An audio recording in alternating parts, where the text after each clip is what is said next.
Hi guys, so today is September 22, 11:01 p.m. 11:02 na ata.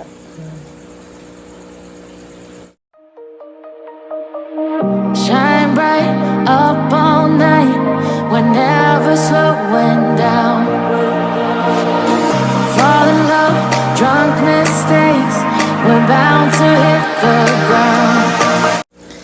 So, wala lang, gusto ko lang dumaldal and life update. Nakaganto ako.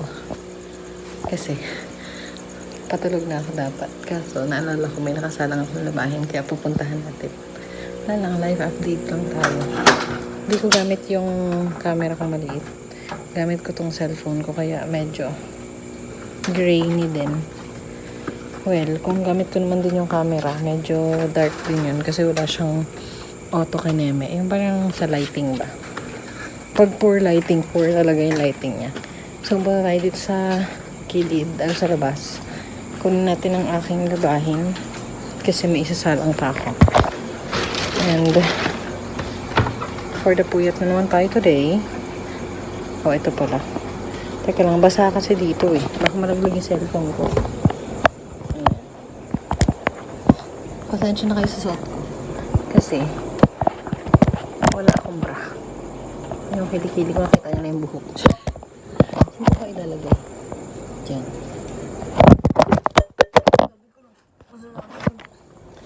Sasabi ko lang. Doon ko na lang kayo ilalagay sa salamin. Pag nalaglag, shoot sa tubig. Putsang gana. Hindi ko na alam saan kayo ilalagay. Ito na po. Ang saya. Ito na matatanggal yung aking tapis. Hindi mo nalaglag. Ito na yung tapis.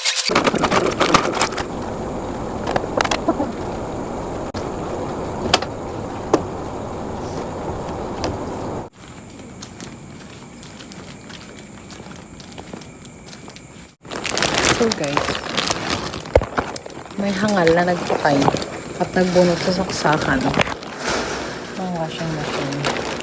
So ito lang natin pumasok. May hangal talaga. Ano ba yan? Expression lang yan guys, huwag niyong gayahin. That's bad. Ano ba yan? So, napasok ko na yung nilaban natin, mga damit. Design pala ito. Kala ko mancha. Ito.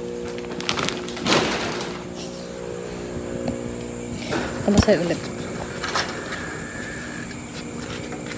Kasi, i-on natin yung washing machine. Is it open? It's open. And, we need to open the washing machine. Ito, tekla. Open natin.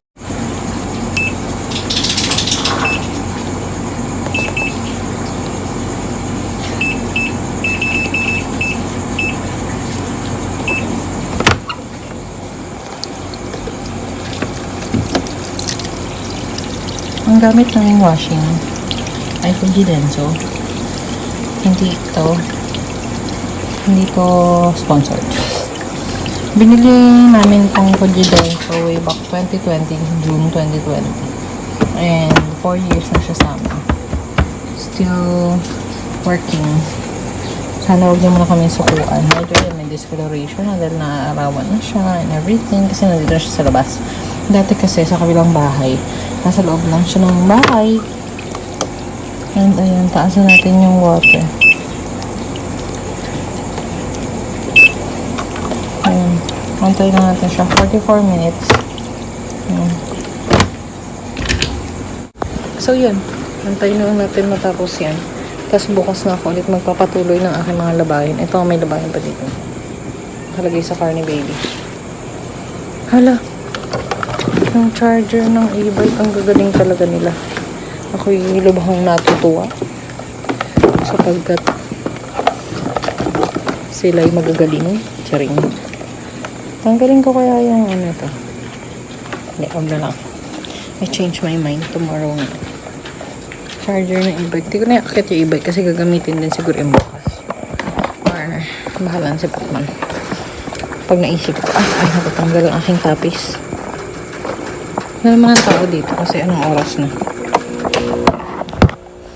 iniisip ko ng mga kapitbahay ko, sira ulo ko eh. Kasi, anong oras na? Kung ano ito pinagagawa ko. Ano ko na baby towel mo? Nagaganto lang ako guys kasi wala akong pa. Kasi nga, it's time to sleep na. Pero I'm here. Doing household chores. Doing laundry and everything.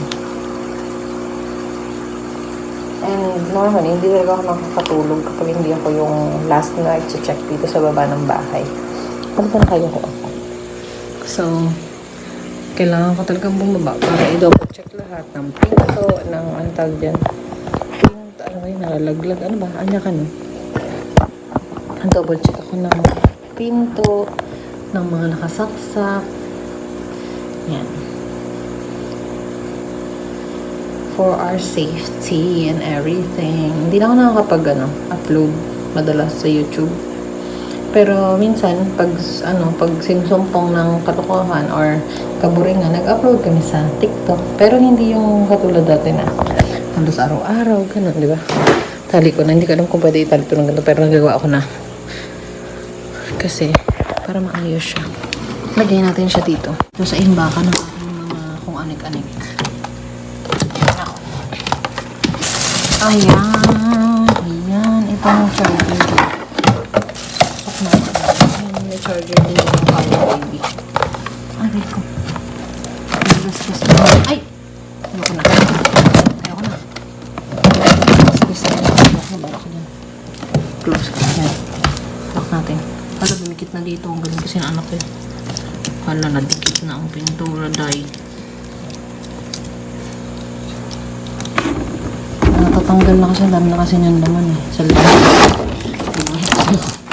Pinupuno ko na naman. Water na baby.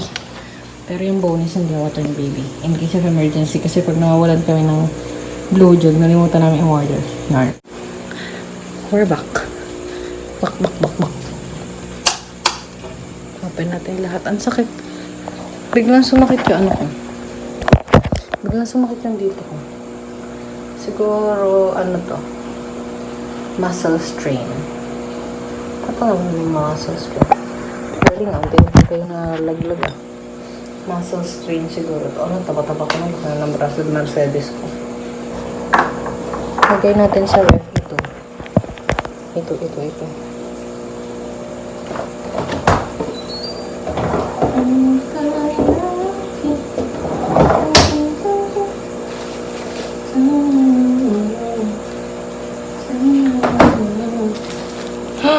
Kay Chom pala to. Sorry, Chom. Ay, nakakain. Ito na lang. This one na lang. I'm gonna eat this. Kay Chom to. Maricar. Chamo. Ano to? Chamo. Ito. Kay babe. Kay mama. I'm gonna drink this. Because I need to, my immune system. And, close the door. Kanya, baby. Guys, binig ko tong cookies. Ay, cookies. Brownies. Well, may binig akong cookies, pero nahurot na. Nakabalot-balot na. Na sa bawat tao. Nakahati-hati. Nag-request kasi Papa. Ayun. Tapos ito guys, this is my concoction. Basta yun.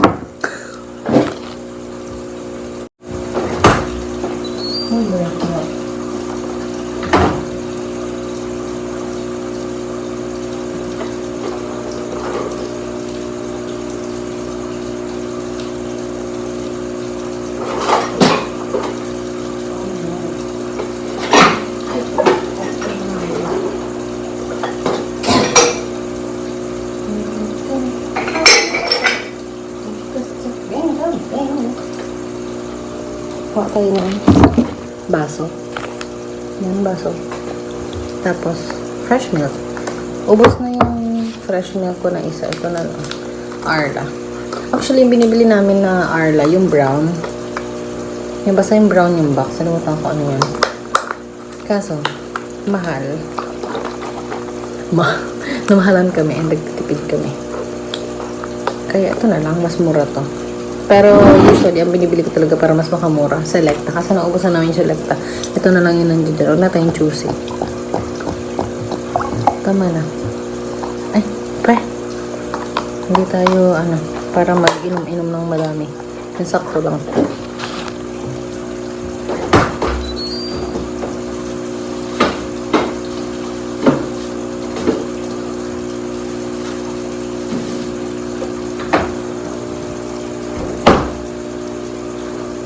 Tatanggal ang ating epektos. Nasa isa kong cellphone. Hindi na ako isa kong phone. Itong Oppo. Kasi, si baby, kailangan ko makita CCTV. Pero narinig ko naman siya, lalo ganitong tahimik naman yung bahay. Kasi, talong days na or nasa taas na sa kwarto na yung mga people of the Philippines. And, ayun. Antayin ko lang matapos tong isa kong sinalang. Then, tulog na ako. Sarang ko na siya sa dryer. Ay, dryer ka na kaya yun? Ito guys, binake ko to as in from scratch. Nag-search lang ako sa mahiwagang Google. Sa Google ng recipe. Tapos inedit-edit ko lang lalo sa sugar. Kasi, hindi kami ganun kahilig sa matamis na pastries. Kaya nag-ano talaga ako, sabi ko magbe-bake ako kasi usually yung nabibili kong cookies, lalo oatmeal cookies. Ang tamis! Tapos konti lang yung oatmeal. Tapos ito namang brownies. Minsan yung brownies nila sobrang tamis din para sa panlasa ko. Kaya yun, gumawa ako nito. Hindi siya ganun katamis kasi yung sugar, kung halimbawa yung sugar na required is 1.5 cup. Ang gagawin ko lang parang 3/4 cup, ganun. So yun yung ginawa ko dito. Tapos nilagyan ko lang ng semi-sweet na chocolate chip or choco droplets, ganun. Kasi yung father ko din is meron siyang mataas yung sugar niya or may diabetes, parang something ganun. So, nagbe-bake ako. Request kasi napapakaya ako nag-bake.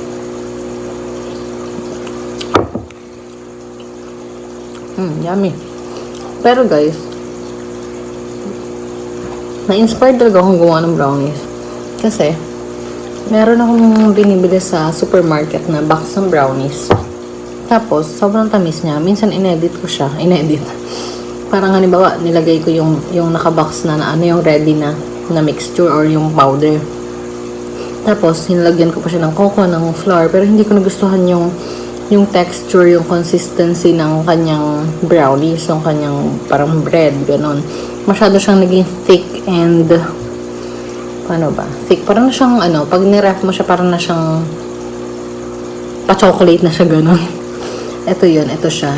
Yung maraming nuts, ito yun. Medyo niramihan ko lang yung nuts para kahit pa paano, medyo yummy-yummy naman siya kahit sobrang tamis niya. Yun. Ayun yun, chef lang.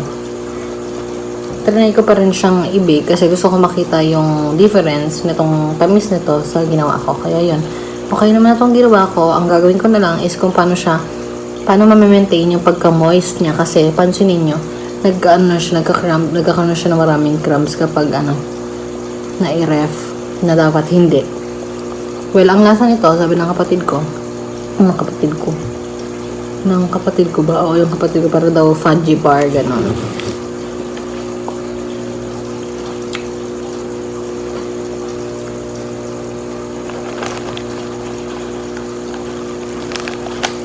Parang fudgy bar daw na chocolate. Yun daw yung lasa niya. Kasi may parang may pait kang malalasahan. Hindi naman mapait, literal. Pero alam mo yung pag kumain ka ng chocolate na pastry, pero hindi lang puro tamis yung malalasahan mo, gano'n. Basta hirap mag-explain. So, wala nang ganun yung homemade ko na brownies. Ito na natira. Yung powder galing yung brownies na ginawa ko galing sa box. Binili ko sa supermarket. Ang simula ngayon, hindi na ako bibili ng box galing supermarket kasi kaya ko nang gumawa ng sarili kong brownies. Ang next ko naman na project, matagal ko nang gustong gawin talaga to kasi si Papa Ernie, hello po, yung lolo namin, magaling siyang baker, pastry chef. And gustong-gusto namin yung empanada niya, tapos yung chocolate mousse cake niya. Na feeling ko hindi ko pa kayang gumawa ngayon ng any cake. Pero susubukan ko in the near future. And ang target ko ngayon, ensaymada ni Papa Ernie. Actually, iningi ko kay Papa Ernie yung recipe nun. Babalikan ko yung chat namin. Alam ko na i-send niya yun doon. Sinabi niya sa akin kung paano. Hata. Then, gusto ko naman na gawin susunod is gumawa ng loaf bread at saka pandesal. Kasi, yung pandesal na nabibili namin dito sa labas, kadalasan, sobrang tamis. Diba? Sobrang dami kasing asukal na laman ng pandesal. Ay, si baby ko, pag nakakita yun siya ng bread or ng pandesal na kinakain namin, gusto niya rin, hindi siya pwede sa sugar and sa sodium or sa salt. So, ayun, kailangan mag-adjust. Pero kahit pa paano, binibilan ko siya ng yung mga biscuit like yung Lobo, the OG Lobo. Bilang ko siya ng Lobo, yung Marie, di ba may Marie na yung original na Marie na, ano ba yan, dumudulas yung ko, pinatong ko kasi kayo dito, nakakaedit ako. Yung Marie na kilala natin, yung Marie na mahabang galon na pula, na malambot or, madaling yung biscuit. Merong isa pang Marie. Tamad ako eh. Yung Marie na nakasolo-solo pack siya na 4 sa isang pack. Yun, mas less yung sodium niya, less yung sugar niya. Compare dun sa original Marie and sa Lobo. Kaya madalas, kapag magsasnack si baby, yung baby cake ko. Pero, ngayon, kahit papano, I'm proud to say na si baby hindi na masyado nagsasnack araw-araw ng puro biscuit kasi binibigyan ko siya or ginagawan ko siya ng oatmeal pancake. Pero minsan, kapag lumalabas kami, binabaunan ko kasi pang pawala rin yun. Pag nabuburyong na siya, ganun, mumuriting na siya, panuhol. Pero actually, hindi maganda yun kasi may sodium tsaka sugar pa rin yan. And given, na 1-year-old pa lang si baby. Dapat kasi yan hanggang 2 years old, hindi sila pwede mag-sodium and sugar. Ginawan ko siya ng squash. Ginawa ko sa kanya. Banana squash muffin, nandiyan sa freezer.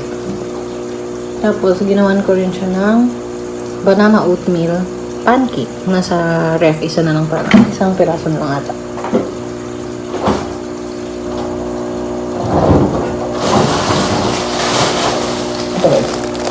Ito yung banana oatmeal pancake niya. Tapos ito yung mga muffins niya. Finish ko.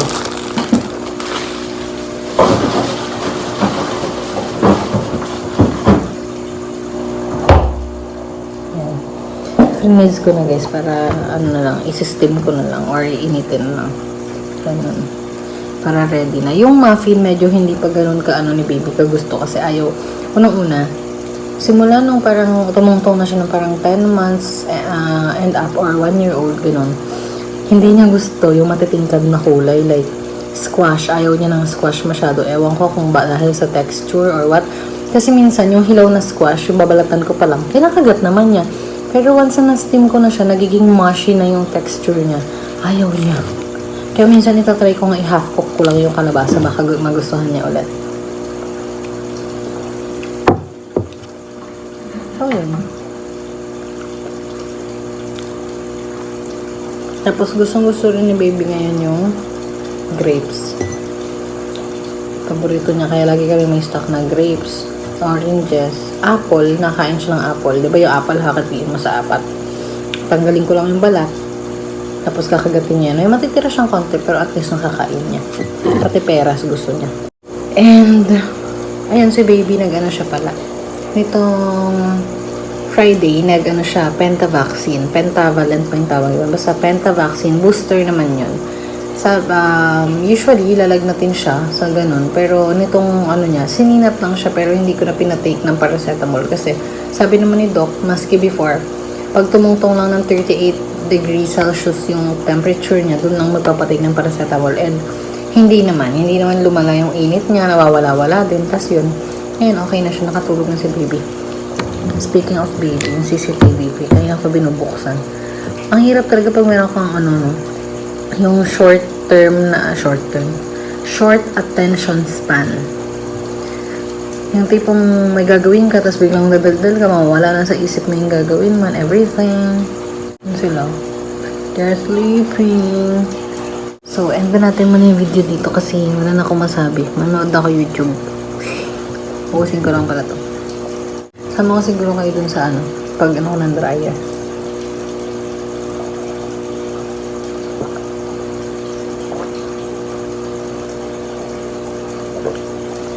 Pero baka yung pagsasalang ko sa dryer, mas mauna pa kaysa sa video na to. Ayun na. After nun, Gorabels na ako sa room. Tapos, bababaan lang ako para kunin to.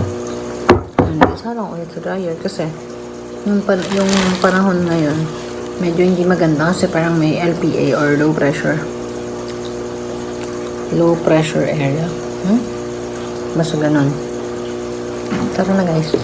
Let's go, let's go. Yan mga, akit na tayo. Turn off na natin yung ilaw.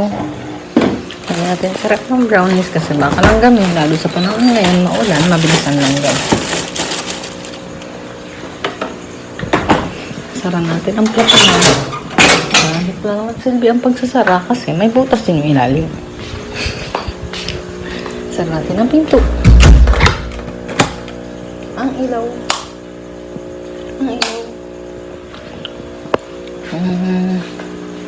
Iwan natin to dito sa baba kasi gamitin bukas sa baby. And magsalang tayo sa bahay. At kunin natin yung dadali ng jasawa ko na towel. Kasi babaunin niya yan. Let's go, let's go. Let's do this. Let's do this.